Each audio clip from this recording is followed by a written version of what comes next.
आज का टॉपिक है मानव भूगोल की प्रकृति एवं विषय क्षेत्र।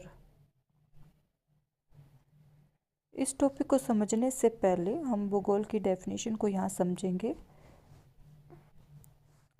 भूगोल के अंतर्गत धरातल पर पाए जाने वाले विभिन्न तत्व या जो पहलू है वो मानव के संदर्भ में हम अध्ययन करते हैं। यहाँ पर धरातल है यानी हमारी पृथ्वी, इसमें दो प्रकार के जो तत्व पाए जाते हैं, भौतिक तत्व तथा मानवीय तत्व। इन्हीं तत्वों के आधार पर भूगोल की दो ब्रांच होती है। एक ब्रांच जिसे हम भौतिक भूगोल यानी फिजिकल ज्योग्राफी के नाम से जानते हैं और दूसरी जो ब्रांच है उसे हम ह्यूमन ज्योग्राफी यानी मानव भूगोल के नाम से जानते हैं। हम यहाँ पर मानव भूगोल की डेफिनेशन को समझ रहे हैं। मानव भूगोल में पृथ्वी को मानव के घर के रूप में देखा जाता है, यानी पृथ्वी पर जितने भी तत्व पाए जाते हैं उनका अध्ययन मानव के संदर्भ में किया जाता है, यानी उन सभी तत्वों का अध्ययन करना जो मानव को पोषित करता है वो मानव भूगोल कहलाता है। यहाँ पर कुछ डेफिनेशन है, जैसे फ्रेडरिक रेडजल ने क्या कहा, मानव भूगोल मानव समाज और धरातल के बीच के संबंधों का संश्लिष्ट अध्ययन है, यानी बारीकी से विश्लेषण है।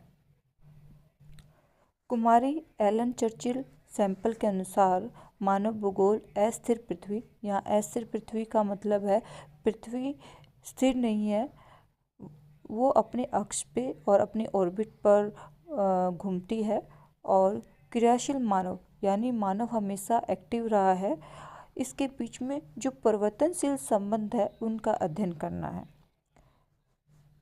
इसके अकॉर्डिंग जो मानव भूगोल है वो प्राकृतिक तथा मानवीय जगत के बीच के संबंध को दर्शाता है।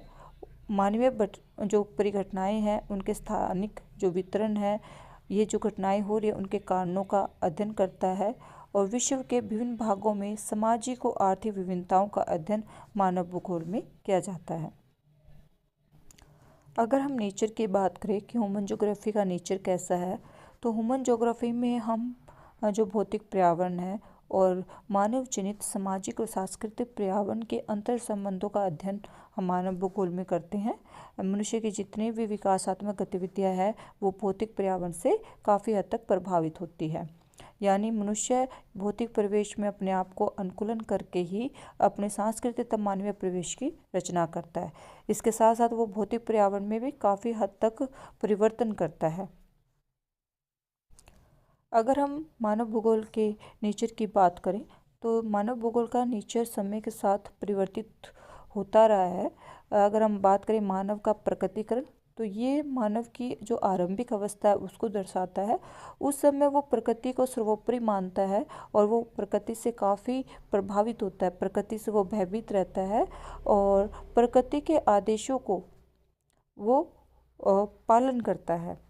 यानी मानव जो सामाजिक सांस्कृतिक जो विकास है मानव का वो आदिम था और उसके पास जो टेक्नोलॉजी है वो ना के बराबर थी। मानव प्रकृति को सुनता था, उसकी